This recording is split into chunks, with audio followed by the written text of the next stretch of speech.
What is up, everyone? We are back with episode 22 of Smoke and Meteoras, and this week we welcome Jay Onyx to the space station. How you doing this week, Jay? Doing pretty good. How you doing, Russ? Not too bad. Well, welcome to Smoke and Meteoras, the podcast where we talk the moments that matter and the struggles talents face on the rise. We start every episode off the same way here with the same question, and that question is, what is the dumbest thing you have done for wrestling? The dumbest thing I've done for wrestling. You've done a lot of stupid shit, man. Yeah. Done hardcore matches for free. Quit my job for wrestling. Left relationships for less. It's like a lot of sacrifices made overall. Trying to think off the top of my head, like what's like hands down like the stupidest thing I've done. I don't know, probably like the free hardcore matches. That's probably about it. That's on top of my head. All right. So let's go back to the very, very beginning. What first pulled you into wrestling emotionally? um that's a good question. I'll say my own ego pulled me into wrestling because I think I told the story many times. Like I got into it in a very unconventional way. I got into it through video games. SmackDown vs. Raw 2008, and where the ego came into play is I just picked the game up because I was just bored.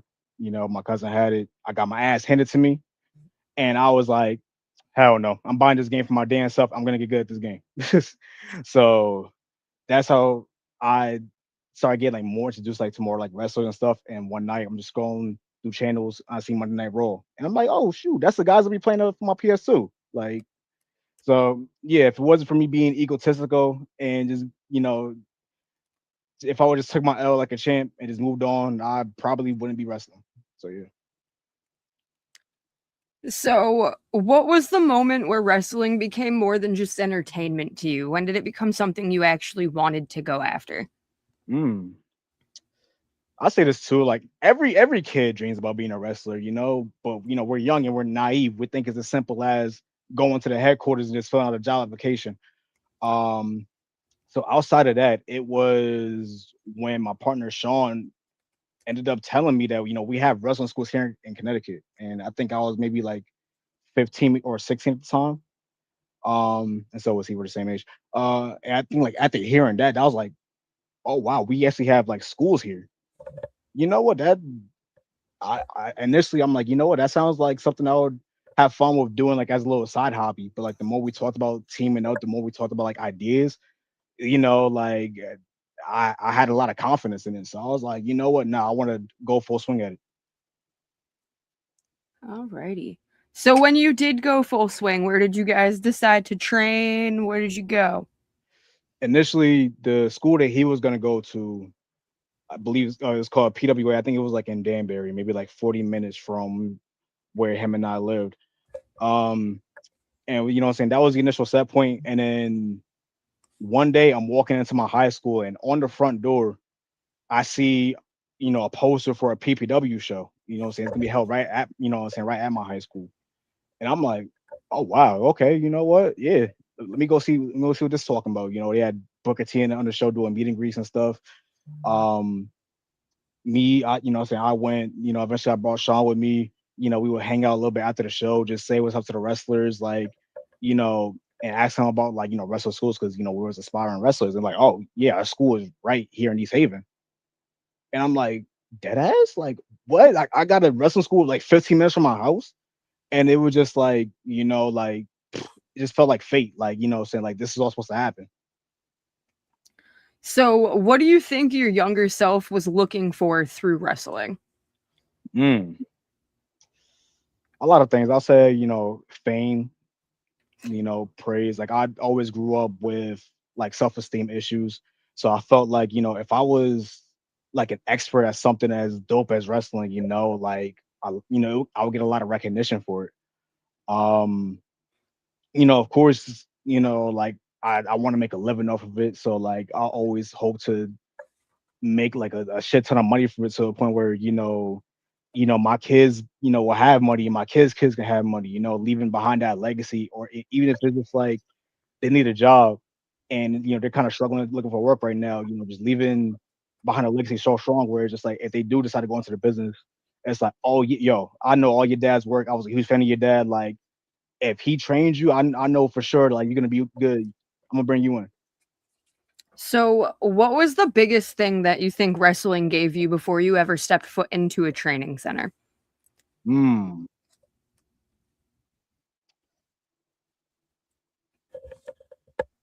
I'll say hope. Like growing up, especially like going to like middle school, high school. You get the question a lot. Oh, hey, what do you want to be when you grow up? And most of the time, I never really knew. Like I would, I had shiny object syndrome like a motherfucker. So like, I would pick up new hobbies, put them down, what I'm saying? But so eventually, when I did get back into like wrestling and I was serious about that, and I told my parents about it, it was kind of like, I don't know. It's just because like I was a very like shy and quiet kid and like very just to myself. So they couldn't picture me doing something where like I'm front and center, you know, grabbing all the attention and just being just very sporadic and outgoing. I feel like I So, didn't answer your original question. I'm sorry. What was your original question? what was the biggest thing that wrestling Yeah, gave yeah, you before stepping into training? yeah. Definitely. Just that hope of like Yeah. just yeah. So, looking back, what do you think connected you so deeply to this business? Honestly, just seeing my childhood heroes doing it. Like John Cena was always my all time favorite. Um, but especially Rey Mysterio, seeing somebody short in height still be an absolute legend in the business. It showed me that I don't have to be over 6 feet tall. I don't have to be 275 pounds of pure muscle to what I'm saying leave an impact in the business. So like yeah, even if I even as a kid, yeah, I knew like yeah, even if I didn't grow super tall, I still have a chance. So, once you started getting into training and learning the business a bit, what were some of the hardest adjustments? I can't even talk today. What were some of the hardest adjustments once training became real? Okay. Um.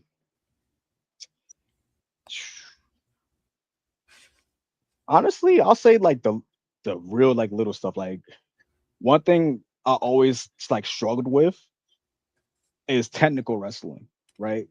Because like it's such like an insane craft of its own, and it's like, whenever I'm at training with my vet Chris Battle and I'm seeing all the stuff, like all the like the chain wrestling that he teaches me and stuff, I'm like, yo, how do y'all like remember all that just in the back of your head? Could just put out on the whim, like that is insane. Like how do you get somebody like in a simple like wrestler, but all of a sudden like 8 million transitions, and now you're in this complex like pretzel type hole. I'm like, whoa, like that's insane. Yeah, like I guess I can't say that's chain wrestling. That's not little stuff, but other than that, like timing. Again, like me recently found out that I have ADHD. Um, 10 seconds of nothing can feel like an eternity, you know? So like a lot of times like I would be moving way too fast and gassing myself out because I feel like I'm simply just not moving fast enough. So, I just lost my train of thought. Hmm. But having ADHD and all, like how do you I mean cuz we all know I have it too. But like how do you get around dealing with the difficulties of that through remembering a match or remembering certain spots? So when it came to like remembering a match, like I was, I'm a perfectionist, unfortunately. So like whenever like everything was called to me, like when like every single time, like I'm always just replaying the whole match, like front to back in my head, making sure that like there's absolutely nothing I forgot. Which is fine, but at the same time, it also leaves me no room to kind of like ad lib and like just think of like, oh hey, like what's something that I can do here that's just completely in the moment that's being presented to me, because I'm like thinking of everything, front to back, like I'm not really in the moment. So like there's the curse of that. and because of that, I also there's times like I forget, like I got to be mindful of my facial expressions because like, oh, maybe I should like have like a certain type of face, but I'm just kind of like blank staring just because like in my head I'm thinking of, okay, what's coming next, what's coming next. And on the opposite side, the blessing of it is just randomly like I can just have like a whole bunch of ideas just pop in my head, that's wrestling related. And now I'm like motivated. Now I'm doing a bunch of film study. Now I'm like pacing back and forth in my living room, just thinking of all these new ideas. Or I go on my walks and now I'm like, oh, word, it'd be cool if I did this. Or what if I countered this and that? Like it's a two-way thing. So early on, before you had even debuted, was there ever a point where you doubted whether you really belonged in this in this business or not? Yeah, all the time.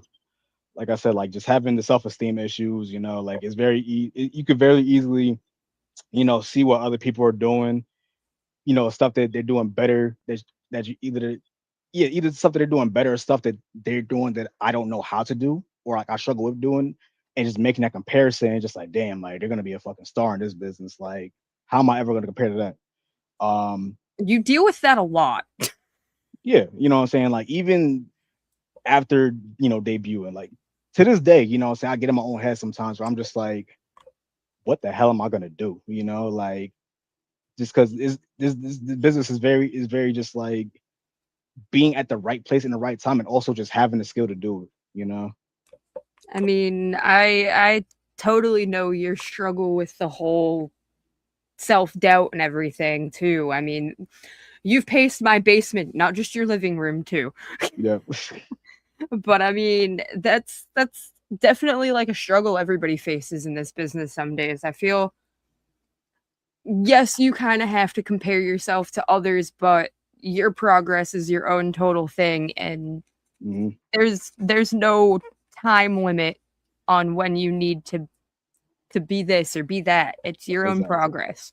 Yeah, that's one of the things that I mainly have to tell myself whenever I start thinking like that. I told you that all the time. Yeah, but it's not gonna stick unless I tell myself. Yeah, Like no, I know. All right. So, what is something that people don't understand about starting from scratch in wrestling? everything fucking hurts. Even the shit that you think wouldn't hurt fucking hurts. Like I tell people this, like you see people hit the ropes all the time on TV. That shit hurts. Right. Yeah, like I'm telling you, the first time you ever hit the ropes, you gonna hit that shit. You be like, oh shit, what the fuck was that? And it's just like your initial thought is just like, yo, and people are having 20-minute, 30-minute matches constantly hitting the ropes. How are they not like in pain? But it's like, like if you could just get through that initial phase of just everything hurting and you just keep doing it, eventually like nothing is gonna like hurt anymore. Besides, as long as you do it right. As long as you do it right, it's not gonna hurt. So, how long did it take for you to feel confident in yourself? Depends. Because like I said, it can fluctuate. Like like I said, there's times where like I'm like, damn, like you know what, I'm actually pretty good as long as I can like smooth out or the little stuff. Like there's no telling what my ceiling would be. And like I said, there's other times where it's just like sometimes I feel like I'm just not doing enough. And like like oh, I'm right here right now. I should be a little higher up. You know what? Yeah, I guess putting it like that, like I guess I don't have low confidence. I'm just more like I'm just very hard on myself. Um, and just more so me just expecting more of myself. So yeah, honestly, like I'm trying to say like that initial like rise in confidence. It happened honestly like pretty early on in training. Like me and I almost called him his government name. Me and Shawn got a lot of praise just because of like how quickly we would grasp certain things and just like like PPW was like, yo, like this is our future. A lot of people don't come in here as a tag team. Like, oh, we finally have a tag team where we can let the House of Pain just be vets. We can let them just do their thing. These two can carry our company. So just like being brought up like that, of course, is like, oh yeah, we gotta live up to that standard. So, what are some of the early struggles that taught you something mentally? Hmm.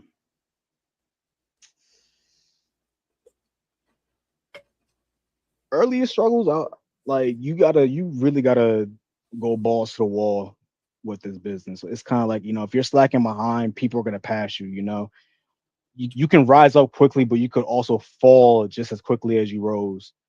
Um, yeah, like just stuff. You got to make a lot of sacrifices. Like the same thing, like everybody says, but it's just like it's one of those things where it's like you can learn the easy way or the hard way. Like that's one of those lessons where I did have to learn the hard way, just because like I said, and like a lot of it is also because of the fact, like I said, I was dealing with undiagnosed ADHD, so some things were just I just didn't understand, just wasn't in my full control. But you know, hands down, yeah, it's like So taught me a let's lesson. get a little bit more into the creation of the Haven. Mm. So when did you and Shawn first realize you had some real chemistry in the ring together? See, the thing with that question, that's a trick question because of the fact that me and Shawn were best friends since before we even stepped foot in any wrestling school. So we went into like I said, we went into the business together with the idea of we're gonna be a tag team. You know, a lot of other tag teams, they don't start off as a team. They just start off as two singles guys who have to learn about tag team psychology as they're kind of going along. But we had the benefit of we learned that we started learning that day one. So it made things easier. The fact is, every single training session, we're working on tag stuff. We're working on Paul Romo, who's a legendary tag team wrestler in his own right, teaching us like, yo, listen, don't be two individuals who are just teaming. You two need to be synchronized. You two need to be as one. So we spent days of training like jumping at the same time. At the time, I was jumping higher than him, so I had to learn to not jump as high so that him and I are jumping the exact same height. Learning to slow myself down so I'm running at the same exact speed as him. Just constantly mirroring each other, and it got to the point of us, dedicating time to mirroring each other. So like it got to a point where like we just started doing it naturally. There's times we're like just in the ring, we're not even looking at each other, and we end up just doing the same exact mannerism. And we'll go look at it like, yo, that is absolutely disgusting. Like, ew, like. But yeah, like we've always had it. It's something that just it can't be replicated. So going into the business as friends is obviously a benefit going into the teamwork ideology of a tag team. But what do you think makes a tag team relationship actually work beyond just the wrestling ability? That's another thing I tell to like like my rookies or just any other person who just asks about like tag team wrestling. Being in a tag team is like being in a marriage, and it's like it's not always gonna be sunshine and rainbow. It's not always gonna be like he like there's times where just like you two are gonna argue, you two are gonna bicker, you're gonna have different viewpoints on things. But what matters is, do you take the arguments and do you say, yo, fuck this shit, I'm not doing this no more? Or do you say, all right, listen, let's get on the same page, right? You know what I'm saying? Little argument is nothing. At the end of the day, we best friends. We do this shit. Like that's what really matters. So like, yeah, like I forgot the original question was my fault, but ADHD, man. yeah.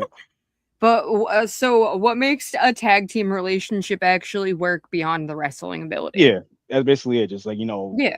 two guys just stick together no matter what. Just, keep that loyalty. You don't understand that, yeah, there are gonna be arguments at times, but arguments don't mean that it's not working out. So how is important is trust when it comes to working with someone on such a consistent basis in almost every match you've had? I mean, yeah, if you're working with somebody every match, on a daily basis, it becomes easy. You know them. You know what I'm saying? It's like once again, a marriage, what I'm saying? You're gonna know your wife. You're gonna know what they're capable of, what they're not capable of, you know. So you don't have to second guess anything. Eventually it's just to a point where you're not worried about them. That's because that's how much trust you have with them. So what is something Shawn brings out in you as a performer? Hands down, like e- despite me always being like, oh, I should probably find like an actual character to play, like an actual gimmick. Whenever I'm teaming with Shawn, it's just like me and him just revert right back to just being our everyday selves. You know what I'm saying? Because like I didn't like we're best friends. It's like having a it's like imagine having a professional job with your best friend. At that point, it's just like y'all gonna be goofing off. Y'all gonna be your everyday selves. So it's just like that's always what that's always what happens. He just brings out me. You know, it's very easy for me to be myself. All right. So let's get into some of the moments that shaped your career so far and matches that stuck with you along the way. So, what is a match that you've had that has emotionally stuck with you? Haven Miracle Generation 1, Summer Stunner 2022. That you know what I'm saying? Like again, like there was a lot going on, like the four of us being kicked out of PPW. Um, At the you know, time? at the time, yeah. Uh like of course, me, I'm always dealing with my confidence issues, like there's also that time period of just like, oh, you hear Milker Generation, you only think Dustin and Kylon, right? And it's like, of course, like, I'm gonna feel a little bit of type of way about that, considering like, yo, like Miracle Generation was like my idea, and it's like there's four of us. You know what I'm saying? Again, so like it's always that comparison of like, damn, like people just think that like, oh yeah, like there's this major gap between the talent between the four of us. And it was just like, that match, it showed me that, like I can hang, that like, yeah, like I am as good as as I could be as good as anybody, and it felt like that was also, me and Shawn just showing everybody as well, like, what I mean? Just like, yeah, we're underrated, but this is why we're underrated, like stop sleeping on us. Like that match has meant a whole lot to me. And just, like I said, considering like everything that was also happening at the time, it meant the most to all four of us to, for, Wrestling Open Beyond to just give us the opportunity, knowing what's going on, and say, yo, listen, y'all go out there, y'all let it all out in that ring. And we did exactly that. And coming down to Miracle Generation, just Flash and Kai, Wrestling Open kind of created their tag division based around the two of them. So Wrestling Open holds the two of them in quite high standard, but for as many matches of theirs that I've seen through Wrestling Open and even before Wrestling Open and matches with you and Shawn, Mm-hmm. I would say that both of the matches that you had with them through Wrestling Open were some of the best matches they've had in Wrestling Open in general, or even in their careers, to say. Thank you. Yeah, That was, even yeah, like I mean, I hold their match with Becca and Aaron in very high regard. That was my mhm. favorite match. But the matches that you guys had together with them were definitely up there. Yeah, thank you. Yeah, so even hearing it from, management, it's like, DC saying like, pulled us to the side, after the show, and was just like, yo, honestly, forget Beyond Wrestling. That was honestly one of the best matches ever witnessed in this building as a whole. And it's like considering, who's signed currently, who have all came in through Beyond, it's like, damn, yo, like, you know what I'm saying? Like it's like very like eye opening. Like Yeah. it's like, damn, I did that? Like me? Like Yeah. you So know? when was like a match where you felt you and Shawn had a moment where just everything really started to click, like you guys were just one machine moving together? Um our debut match, like I said, because we was trained specifically to be a machine, to move as one.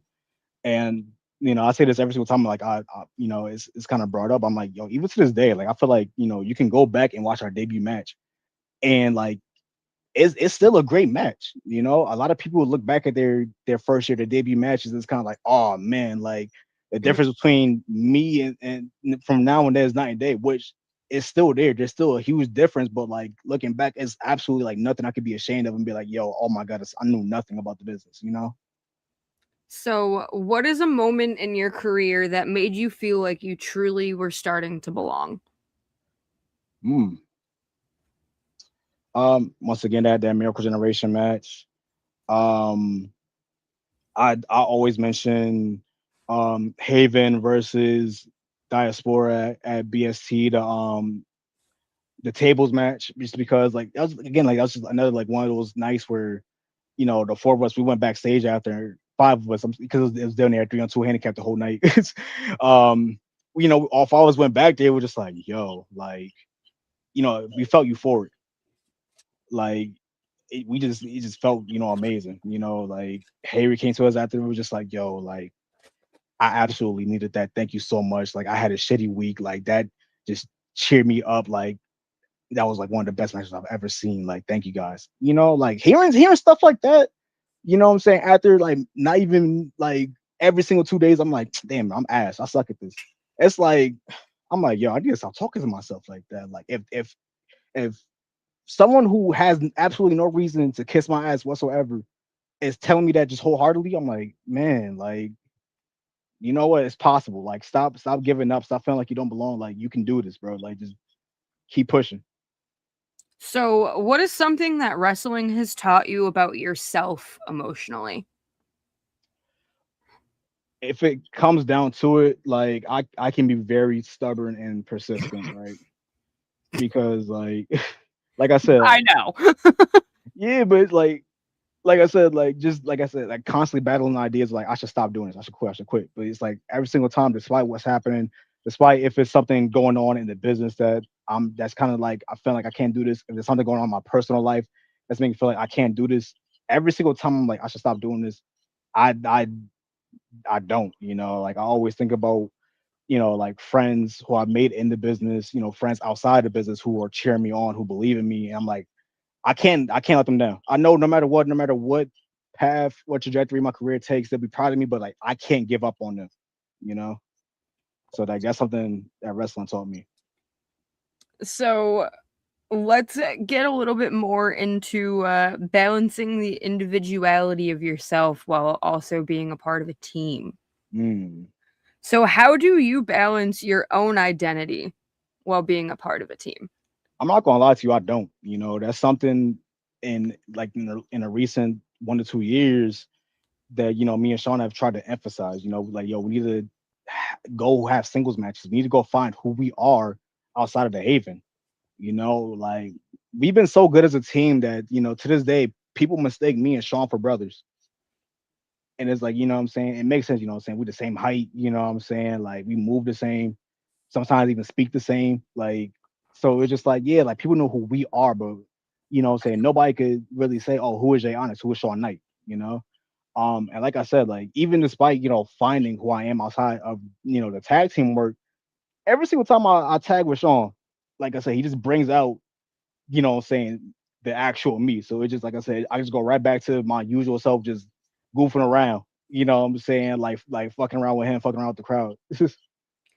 So, do you ever feel pressured trying to stand out? Yeah, every time, because the business is very supply and demand. And even Paul Levesque said like you get called somewhere for an opportunity, you're not there to fill in the spot, you're there to take it. So like basically like every single show that there is, like there's always that little bit of pressure of like I need to do something that's gonna stand out. And it's hard because a lot of times some matches just don't call for it. Sometimes it's just like listen, like you don't need to go out there and bang out. You don't need to go out there and show the whole world, show the crowd like, oh, why you belong here, why you should keep coming back, why you should be pushed to the top. Sometimes just like, yo, listen, I just need a simple 5 minutes. You know what I'm saying? So like sometimes like it's hard to like be like, okay, let me just go do that 5 minutes. Or like, okay, like what can I do to like, like I said, like even like I said, even if it's a 1 minute match, there's always that pressure. Like, what can I do with that 1 minute time that we have that's gonna make them want to bring me back? So, what is something people misunderstand about Jay Onyx? Mm. Honestly, I'll say like just my talent as a whole. Like I feel like the amount of talent I have is very easily overlooked. And a lot of that is also like just to follow my own. There's sometimes we're just like there's a lot of times I forget exactly just what I'm capable of in that ring. Like I'm always thinking of new ideas. I'm always like cycling through like, oh hey, you know what? Like I want to do more powerhouse shit. I want to do more high flying shit. I want to do more technical shit. And it's like I get so caught up just like the now. Like I don't look at myself as a whole and think and just like, yo, like I could show everybody a whole bunch of things that would genuinely surprise them. All right. And So, what is something the fans never really get to see behind the scenes? honestly, how funny I am. I'm absolutely hilarious, and I don't post enough on social media to really show everybody that. Like people see me every now and then, and it's like even other wrestlers, they see me, they're like, "Oh, dude, I forgot about you. Where the hell you been at?" I'm like, "Listen, I've been around, been struggling, doing my thing, trying my best." But they don't. As much as they do see me sometimes, when I'm tagging with Shawn, they don't get to see me fully. And I mean, like, although I do know you, but you also like tend to match people's humor. Like, you know my humor pretty well. Hmm. And like when you messaged me last year for my birthday, you were like, "Yo, happy birthday, go get drunk." And then you're like, "Oh wait, never mind." Yeah. Like you were like, "Oh shit, I shouldn't have said that." And in the back, I'm sitting here cackling because I thought it was hilarious. And I was like, "Don't worry, dude, that was fucking funny." It was funny until I was like, oh shit, I forgot about all the trauma and shit. Oops. Like I'm horrible. But no, it was hilarious. Yeah, so for better or for worse, I can match people's humors. Yeah. All right.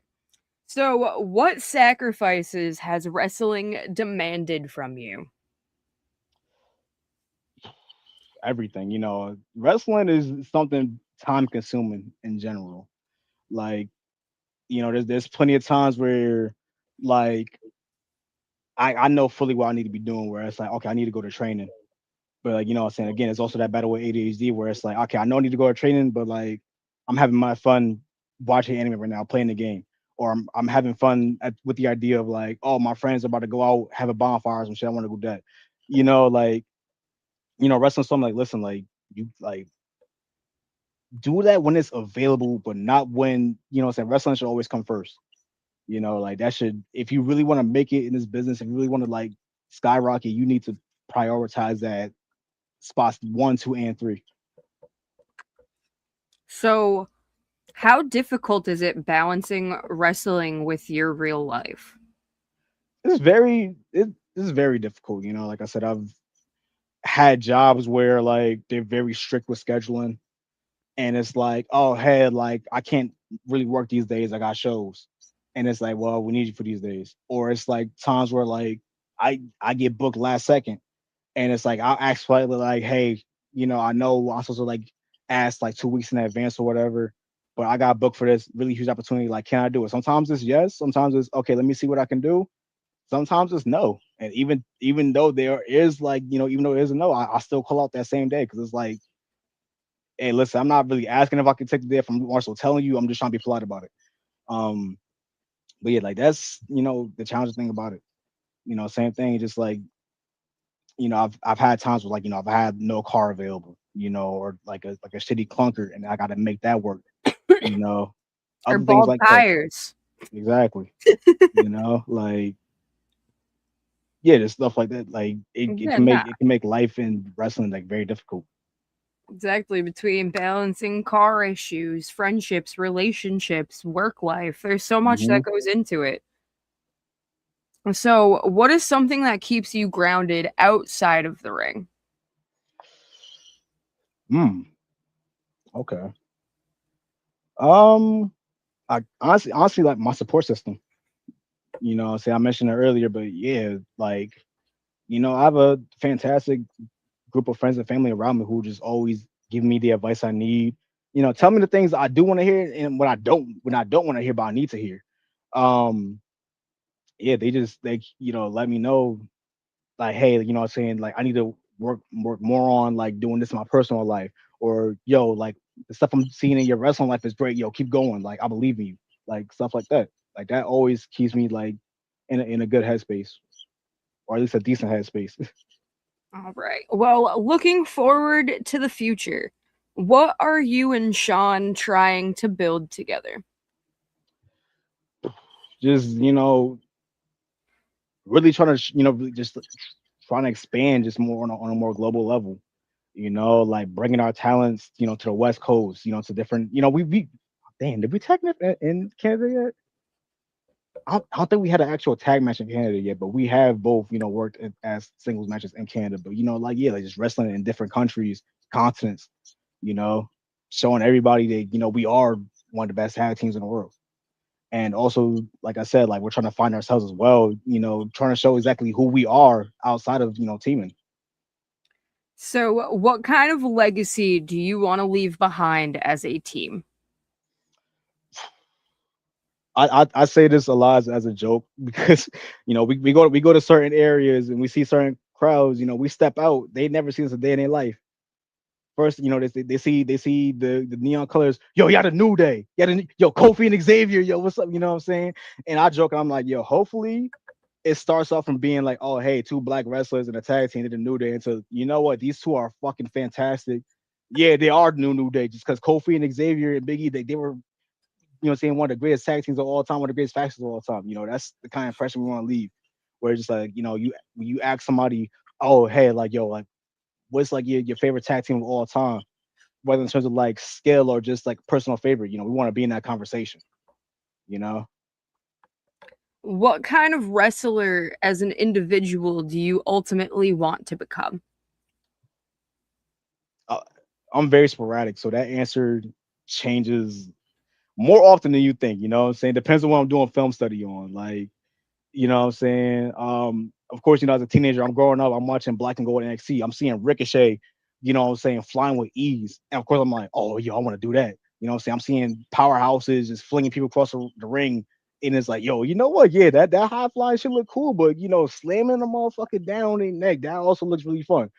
Um, Seeing technical wrestlers, like I said, just gliding, flowing. You know what I'm saying? Like I'm like, oh, I want to, you know what I'm saying? But like overall, it's just I want to be able to show my talent in all those areas. Not even just ring work, but also like character work as well. Like recently, like I went back was studying, Tommaso Ciampa and NXT. I said one of my favorites. As you know, um, and like not watching his moves, just like watching his mannerisms, like watching him just like I said, just be him and getting ideas from that. All right, so we've been serious long enough. Let's get to know the man behind Jay Onyx a little bit better. So I know you fuck with basketball. Yep. If you had to create your dream starting lineup, who is your five? Are we talking like wrestlers turn basketball players or just basketball No, we're players in talking general? just basketball players in general. Who is your Man, dream team starting lineup? give me Steph Curry in all five spots, yo. Like that's my goal, yo. As a matter of fact, hold on, stay right here real quick, man. Pulling out the jersey. Give me Wardell, Stephen Curry in all five spots. Okay. Give me the greatest shooter of all time. I don't want nobody else. We going 82 and no. Don't listen. In Curry we trust. Simple as that. Right. You know what I'm saying? If I can change any kind of asset about you, listen, give me Steph Curry, make them all 7 foot forward. I need that. I promise. I'll be all set. Well, Steph Curry is only one person, and he does not have four clones. So you do need to pick four more But he do people. got 4 rings. That I gotta count for okay. All right, so cool. Give me Steph Curry at the one, right? Give me Victor Wembanyama at the five, yo. Like, I'm not sure if you're familiar with Victor Wembanyama, but holy shit, that he's an alien, yo. Like, I need him at the five. Um, give me LeBron at the three, right? I don't really need him like scoring too much like that, but just his IQ in general and his playmaking ability, like honestly, just give me those three. You can put anybody at the two and the four. Like, give me two just like excellent role players, and we all set. You know what I'm saying? That team is winning 10 chips in a row. All right. Which one do I want to go with? All right. Any fast food establishment is giving you the J Onyx value meal. Mm, Which fast food establishment will carry it, and what comes in the meal? okay. Damn. That's a good question. First thing that popped in my head, the drink is gonna be either a lemonade or a strawberry lemonade. It's gonna be some type of lemonade. That's my favorite, right? It's gonna come with nuggets, and it's gonna come with sweet and sour sauce for the nuggets, right? Don't ask for no other sauce. You're not getting it. You gonna get it with sweet and sour sauce, right? You know what? Give me a smash burger for the burger. You know, so I go to a restaurant. They got smash burgers available. I love me a good smash burger. Matter of fact, if you want to make it a deluxe, you're gonna get a vanilla milkshake instead of the lemonade, or you can get both for all I care. You know, you can probably get a Vanilla? What little. do you mean? I thought you liked cookies and cream, bro. I do, but like not everyone can do a cookies and cream milkshake right. You know what I mean? But like a vanilla milkshake, you can never go wrong with it. Don't ask for no Alright. whipped cream. You're gonna get whipped cream in it. I don't care. And if you say no whipped cream, I'm pulling up with a Kindle stick. You still got a kendo stick in your trunk? Oh, I made it in the house now. Right? One. Oh, jeez. Yep. Let somebody break into my house. All right. They're gonna have a bad night. Let's get into road trip stories. What is one of the most untamed road trip stories you can tell the public? Okay. Okay. I'm trying to think. What's the most tame one I can think? Right. I'll tell this one because it's very recent, but like whenever it's always brought up still though, right? So it's one night is Juan Carlo coming back from Canada, me, Sean, Dustin, Jordan Rowe, right? Um, we're driving Jordan's dad's car. I think eventually he gets tired from driving. He's like, "Yo, Jay, you know what I'm saying? Like, you cool with driving?" I'm like, "Yeah, I'm cool with that." Right? I'm driving. I think I missed one exit, right? And that one missed exit added a whole extra hour to the ETA. And it's like we was already about to get back at like maybe like 4:30 a.m. I think we ended up getting back at like 6 a.m. because of that one mistake I made. And like the rest of the car ride back, they're like, "Yo, we never let him drive again, yo. He not driving ever again, yo." Like, what I'm saying? If even just recently, I think we was coming back from what was it coming back? We was coming back from Rebel Spirit, right? And Dusty Was calls that Jordan. Saturday? Yeah. And Dusty calls up Jordan, just to ask him like, just how what I'm saying, how his night was going, right? And he's like, "Oh yeah, what I'm saying." He's like, "Oh, who you in the car with?" And he's like, "Oh yeah, what I'm saying, in the car with Haven." It was like, "Yo, do not let Jay drive, yo. Do not let him." See, look, all my our crazy car stories involve Kylon. Mm-hmm. Whether it be Kylon singing Alicia Keys in the back seat, or just doing random shit on the hood of your car. Yeah, on the hood of the car, dry humping it while we in a Sonic, drive through. Like, All right. um, yeah, you get the four of us together. It's just you have no clue what's gonna happen. Like, All right. So the four of you are now getting the opportunity to enter a reality show. What mm, reality show do you think the four of you would fit in best? honestly, yo, it's not gonna matter because it's gonna get one episode and one episode early, and only because we're getting taken off the air, right? It, I don't know. Maybe you can take your guess on which of the four of us is gonna get us taken off the air and getting our reality show canceled. But Kylon.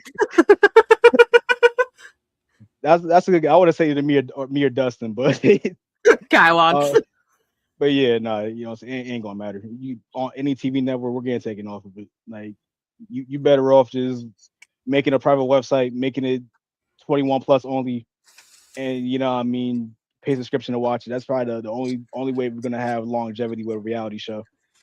All right. So I know you also dabble into the anime world. So if you had to create a faction of all anime characters, 5 people, You don't include yourself. You just pick 5 anime characters. Who are you picking? Okay. Damn. Obviously, I gotta go. I gotta go Goku, right? You know what I mean? Like,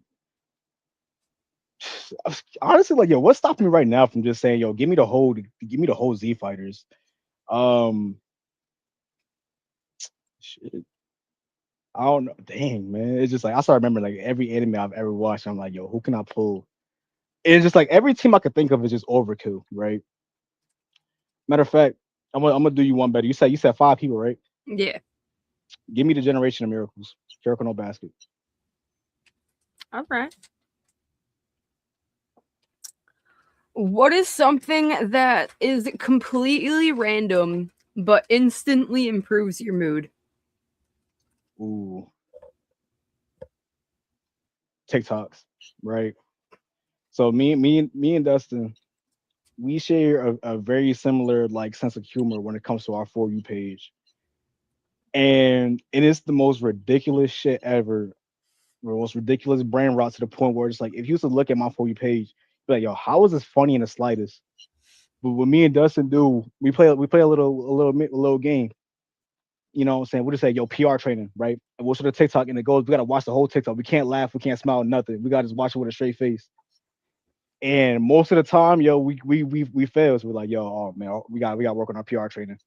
So yeah, no matter what, that's always gonna improve my mood. Just being around Dustin, just fucking around with him. Okay. And what is something people would never expect to know about you outside of wrestling? Hmm.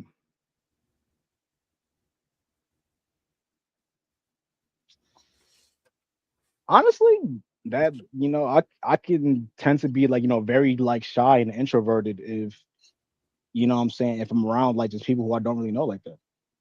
I can see like even the face you made, he's like, but it's like it's true. You know what I mean? Like listen. It's This times true I with certain people. exactly. You know what I'm saying? But like I said, like if you see me like on podcast, or you just see me in the ring, you would never think that like, oh, like if I'm just like out somewhere, I'm probably just sitting down, just quiet. You know what I mean? Just chilling. Like If you're not with the boys, you are mad quiet. yeah. And it's just like just it is times where it's just like so you could be like, yo, like, oh, like, how come you ain't come say hi to me? I'm like, honestly, like, I was scared to bother you. Like, what I mean? I was just like, I ain't want to mess up with your time, like, I was like, I don't if want to anything, interrupt. exactly. Like, yeah, if anything, they want to talk to me, they'll come speak to me, but I'm gonna leave them be. All right. Well, that is everything that I have for you this week. And with that being said, where can we find you in the next coming weeks? And if you are not in our area, where can we keep up with you on social media? Okay, so Saturday, I'm back at home at PAPW. You can catch me there. I'm riding up with Shawn, the Three Legacies Wrestling. Not on the show, but what I'm saying, just showing face, getting my face out there, seeing what it's all about. Supporting him as well. ADHD's kicking in. Let me pull up my calendar real quick, see what I got coming up next week that I just might be forgetting.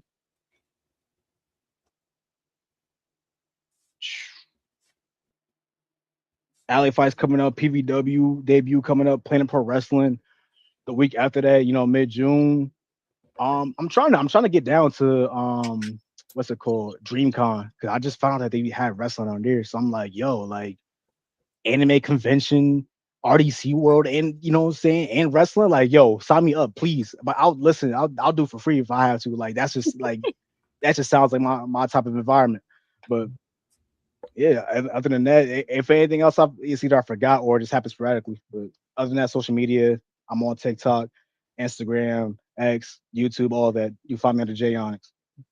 All right. Well, that is everything I got for you. Um, this week is a little bit confusing. I'm supposed to have 2 episodes tomorrow, but unfortunately, one of my guests is no longer available.